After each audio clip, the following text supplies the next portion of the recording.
Breaking: Man United injury crisis deepens as Sesko, Maguire and Ligt miss training before Bournemouth.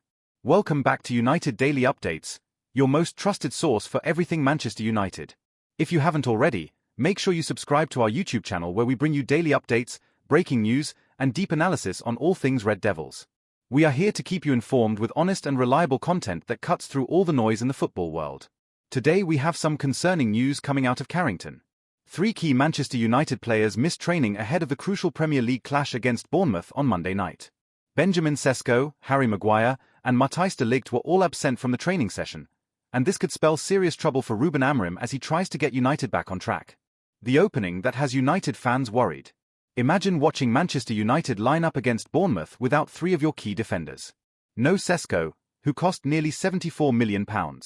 No Maguire, your experienced centre-back. No de Ligt, the Dutch international who was supposed to be the answer to United's defensive problems. This is not just imagination anymore. This could be the reality that Ruben Amorim faces on Monday night. Manchester United are already struggling this season. They finished 15th last season with no European football. They are trying to rebuild under new manager. They need all their players fit and available. But instead, they are dealing with injury after injury, and it is making an already difficult situation even worse. This is not just about one game against Bournemouth. This is about a pattern of injuries that has plagued Manchester United for years. This is about squad depth. This is about whether United have enough quality to cope when key players are missing. And right now, the answer to that question does not look good. Who is Benjamin Sesko and why does his injury matter so much? Let me start by talking about Benjamin Sesko because his injury is the biggest concern right now. Sesko joined Manchester United in the summer transfer window from RB Leipzig for £73.7 million. That is serious money. He was one of the most exciting young strikers in Europe. Tall, strong, fast, technically gifted. He had everything you want in a modern forward. United fans were excited when he signed. Finally, a proper striker who could lead the line. Someone who could score goals and give the team a focal point in attack. Someone who could be the answer to United's goal-scoring problems that have existed for years. But here is the problem. Sesko has barely played for Manchester United. He got injured in the 2-2 draw against Tottenham before the international break last month. A knee injury. And since then, he has missed 4 consecutive games. Everton, Crystal Palace, West Ham, and Wolves. That is 4 games where United have been without their big-money striker signing. Now he has missed training again ahead of the Bournemouth match. That suggests he is still not ready to return. And for a player who cost nearly £74 million to have barely played since joining is a massive problem. Think about what this means for Manchester United. They spent huge money on a striker they desperately needed, and now they cannot use him. They are stuck playing with other options who are either not good enough or not natural strikers. The goals are not coming. The attacks look toothless. And Sesko, the man who was supposed to fix all of this, is sitting in the treatment room. What did Sesko's agent say? Here is where things get interesting and a bit confusing. Earlier this week, Sesko's agent, Elvis Bosanovic, gave an interview to Slovenian television. And what he said gave United fans some hope. Bosanovic said that Benjamin is feeling very well. He said the rehabilitation is progressing according to plan. He said it is hard to say precisely when Sesko will return, but that it will be up to the medical staff and the manager. Then he said the key part. He thinks we will see Sesko back on the pitch very soon. Maybe even sooner than expected. When United fans heard this, they got excited. Sooner than expected? Does that mean he could be back for Bournemouth? Does that mean the wait is almost over? Finally, some good news in what has been a terrible season so far. But then Thursday's training session happened. And Sesko was not there. He was absent. Still not ready. Still not training with the team. So what does this mean? Well, there are a few possibilities. Maybe Sesko is very close to returning but just needs a few more days. Maybe he will train over the weekend and be available for Bournemouth even if he is not starting. Maybe the agent was being optimistic and the actual return is still a week or 2 away. Or maybe there has been a setback that nobody is talking about publicly. The truth is, we do not know. And that uncertainty is frustrating for everyone. United fans want answers. They want to know when their £74 million striker will finally be available. But right now, all they have are vague statements about soon and maybe and we will see. What we know about Sesko's knee injury. Knee injuries are tricky. They can be minor or they can be serious. They can heal quickly or they can linger for months. The fact that Sesko has already been out for a month suggests this is not just a tiny knock that clears up in a week. The injury happened in the Tottenham game. Sesko went down. He tried to carry on but eventually had to come off. At the time, United probably hoped it was nothing major. Maybe just a strain. Maybe he would miss 1 or 2 games at most. But here we are, 4 games later, and he still is not training. That tells you this is more serious than anyone initially thought. Or maybe the medical team are being extra cautious. Maybe they do not want to rush him back and risk making the injury worse. Maybe they learn from past mistakes where players came back too soon and then got injured again. Either way, United are without their main striker for at least 5 games now, possibly more. That is a significant chunk of the season. And in a campaign where every point matters, where United are trying to climb up the table and restore some pride, not having Sesko available is a huge blow. Harry Maguire, another long-term absence. Now let us talk about Harry Maguire. The English defender has not played since the same Tottenham game where Sesko got injured. Maguire limped off with a hamstring injury. And hamstring injuries, as any football fan knows, can be really problematic. Maguire has been at Manchester United for years now. He joined for £80 million from Leicester City back in 2019. He has had his ups and downs. Some fans love him. Some fans cannot stand him. But one thing you cannot deny is that he is experienced and he knows the Premier League inside out. Under Ruben Amorim, Maguire had actually been playing quite well. He seemed to suit the new system. He was comfortable on the ball. He was defending solidly. He was showing why England picked him for so many years. And then he got injured. Hamstring injuries are frustrating because they can take anywhere from 2 weeks to 2 months to heal properly. Rush a player back too soon and the hamstring can go again, often worse than before. So clubs have to be careful. They have to make sure the player is 100% ready before throwing them back into action. The problem for United is that it is still not clear when Maguire will be back. There is no timeline. No date. Just vague statements about monitoring the situation and assessing day by day. That uncertainty makes it really hard for Amorim to plan. He does not know if he will have Maguire available next week or next month. And with Ligt also injured, United's defensive options are getting really thin. They do not have endless quality defenders sitting on the bench waiting to step in. When multiple centre-backs are out at the same time, it forces the manager to use players who are either not ready or not suited to the role. That leads to mistakes. That leads to dropped points. That leads to frustration. Matthijs de Ligt, the mystery injury. Then we have Matthijs de Ligt, the Dutch international who joined from Bayern Munich in the summer. Another big money signing. Another player who was supposed to improve United's defense. And another player who is now injured. De Ligt's situation is perhaps the most confusing of the 3. After United drew 1-1 with West Ham, Ruben Amorim was asked about De Ligt's absence. He said it was a small thing. He said he expected to have the Dutchman back for the trip to Wolves. That sounded encouraging. A small thing means minor. Means short term. Means he would be back quickly. But then De Ligt missed the Wolves game too. He sat out United's 4-1 win at Molineux. And when Amorim was asked about him again, his tone completely changed. He sounded far less confident. He said, "I do not know. Sometimes you have an idea, then you have to see day by day." He said, "I am not going to say when he is coming back." That is a massive change in tone from one press conference to the next. What happened? Did the injury get worse? Did scans reveal something more serious than initially thought? Did De Ligt have a setback in training? Or is Amorim just being more cautious with his words after being wrong the first time? Whatever the reason, De Ligt is still not training. He missed Thursday's session along with Sesko and Maguire. That means he is likely to miss the Bournemouth game as well, making it 3 matches in a row. For a player who had been a regular starter all season until this injury, that is a significant absence. De Ligt is only 26 years old. He is supposed to be in his prime. He is supposed to be fit and available week after week. But instead, he is dealing with this mystery injury that nobody seems able to explain properly. And that lack of clarity is worrying for everyone involved. What does this mean for Ruben Amorim? Put yourself in Ruben Amorim's shoes for a moment. You are new manager at one of the biggest clubs in the world. You inherited a team that finished 15th last season. You are trying to implement your system. You are trying to get results. You are trying to turn things around. And then injury after injury keeps hitting your squad. Your £74 million striker is out. 2 of your centre-backs are out. You do not have clear timelines for when any of them will be back. How do you plan? How do you prepare? How do you pick your team when you do not know who will be available? This is the reality Amorim is dealing with right now. And it is not easy.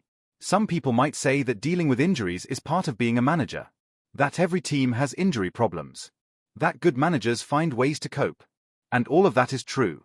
But there is a difference between having 1 or 2 injuries and having multiple key players out at the same time. United's squad depth is not great. They do not have world-class backups in every position. When important players are missing, the quality drops significantly. That puts more pressure on the players who are fit. That makes it harder to win games. That makes it harder for Amorim to do his job. Against Bournemouth on Monday night, Amorim might have to field a defence that is missing 3 players who would normally be available. He might have to play a striker who is not his first choice because Sesko is still not fit. He might have to shuffle his formation or his tactics just to cope with who is available. And if United drop points against Bournemouth, some fans will blame Amorim. They will say he is not good enough. They will say the tactics are wrong. They will say United made a mistake hiring him. But the truth is, no manager can perform miracles when half his squad is in the treatment room. How bad is United's injury record? Here is a bigger question. Why does Manchester United always seem to have so many injuries? Is it just bad luck? Or is there something wrong with the medical department? Is there something wrong with the training methods? Is there something systemic that needs to be fixed? If you look at United's injury record over the last few years, it is genuinely concerning. They always seem to have multiple players out at the same time. Important players too, not just squad players. And the injuries often last longer than expected. Players who should be back in 2 weeks end up being out for 2 months. Compare that to clubs like Liverpool or Manchester City who seem to manage injuries much better. Yes, they have injuries too. Every club does. But their players seem to return quicker. Their injury rates seem lower. Their medical departments seem more efficient. So what is going on at Manchester United? Are they pushing players too hard in training? Are they not doing enough injury prevention work? Are they rushing players back before they are fully fit? Are the facilities not good enough? Are the medical staff not experienced enough? These are serious questions that need serious answers. Because right now, United cannot afford to keep losing players for weeks and months at a time. They do not have the squad depth to cope. They do not have the quality on the bench to replace what they lose. Every injury is a major blow. And when you have 3 or 4 injuries at once, it becomes a crisis. The club needs to investigate what is happening. They need to look at the data. They need to compare themselves to other top clubs. They need to figure out if there are changes that can be made to reduce injuries. Because if this continues, United will never be competitive. You cannot win trophies when your best players are always injured. What are United's options against Bournemouth? So with Sesko, Maguire, and Ligt all likely to miss the Bournemouth game, what can Amorim actually do? What are his options? In defence, he will probably have to rely on players like Lisandro Martinez, Victor Lindelof, or maybe even push a midfielder back into defence. None of these are ideal solutions, but they are what he has available. The defence will look makeshift. It will lack cohesion. Bournemouth will see this as an opportunity to attack. Up front, without Sesko, Amorim might have to use Marcus Rashford as a central striker, or maybe play Rasmus Højlund if he is fit. Neither option is perfect. Rashford prefers playing wide. Højlund is young and inconsistent. But when your main striker is injured, you work with what you have. The midfield and wide areas should be okay. United have players like Bruno Fernandes, Kobbie Mainoo, and others who should be available. But football is a team game. If your defence is weak and your attack is blunted, even a strong midfield cannot save you. Amorim will have to be clever with his tactics. Maybe he plays more defensively to protect the makeshift defence. Maybe he tries to control possession to keep Bournemouth away from his goal. Maybe he takes risks and goes all-out attack hoping to outscore the opposition. Whatever he decides, it will be a compromise because he does not have his best players available. And here is the scary part. Bournemouth will know all of this. They will have watched United's injuries. They will have seen who is missing. They will come to Old Trafford believing they can get a result. And if they play well, they absolutely could. United are vulnerable right now, and smart opponents will exploit that. The pressure is building on United. Let me put this in perspective for you. Manchester United have not won at Old Trafford in their last 2 games. They lost to Everton. They drew with West Ham. That is not good enough for a club of United's size and history. Old Trafford is supposed to be a fortress. It is supposed to be where United win games, especially against mid-table teams. Now they face Bournemouth at home. On paper, United should win comfortably. But football is not played on paper. It is played on the pitch. And right now, with all these injuries, with all the uncertainty, with the pressure building, this game suddenly looks a lot more difficult than it should. If United lose or draw again, that will be 3 home games without a win. The fans will be furious. The media will be all over them. The pressure on Amorim will increase dramatically. People will start questioning whether he is the right man for the job. The whole situation could spiral out of control very quickly. But if United can somehow win, despite all the injuries and problems, it would be a huge boost. It would show character. It would show that this team can fight through adversity. It would give everyone a lift heading into the busy winter period when games come thick and fast. That is why Monday night's game is so important. It is not just about 3 points. It is about momentum. It is about confidence. It is about showing that Manchester United can cope with challenges and still get results. And with 3 key players likely missing, that task just got a whole lot harder. What fans are saying. The Manchester United fanbase is understandably frustrated and worried. Go on social media or fan forums and you will see the same questions and complaints over and over again. Why are we always injured? Why can other clubs keep their players fit but we cannot? Why did we spend 74 million on Sesko if he is never available? Why is our medical team so bad? When will this nightmare end? Some fans are defending Amorim. They are saying he cannot be blamed for injuries. They are saying give him time and support. They are saying the squad he inherited is not good enough and he needs at least 2 or 3 transfer windows to fix it. Other fans are more critical. They are saying Amorim's training methods might be too intense. They are saying he should rotate more to prevent injuries. They are saying United made a mistake hiring him. They want to see immediate improvement, injuries or no injuries. Then there are fans who are just tired. Tired of the excuses. Tired of the disappointments. Tired of watching their club struggle year after year. They do not care about injuries or bad luck or rebuilding. They just want to see Manchester United winning games and competing for trophies like they used to. All of these perspectives are valid. Everyone processes frustration differently. But what is clear is that the fanbase is losing patience. They have been patient for years now. Multiple managers. Hundreds of millions spent. And still United are nowhere near where they should be. The Bournemouth game is a chance for United to give the fans something to cheer about. A chance to show that despite everything going wrong, they can still get results. If they fail to deliver, the mood will turn even more sour. The bigger picture for Manchester United. These injury problems are not happening in isolation. They are part of a much bigger issue at Manchester United. The club has been in decline for over a decade now. Ever since Sir Alex Ferguson retired, nothing has worked properly. Multiple managers have come and gone. Louis van Gaal, Jose Mourinho, Ole Gunnar Solskjaer, Ralf Rangnick, Erik ten Hag, and now Ruben Amorim. Billions of pounds have been spent on players. Some worked out, most did not. The squad has been rebuilt multiple times but never properly. And through all of this, injuries have been a constant problem. It does not matter who the manager is or who the medical staff are or what training methods they use. United always have too many injuries. That suggests something deeper is wrong. Something structural. Something that goes beyond just bad luck.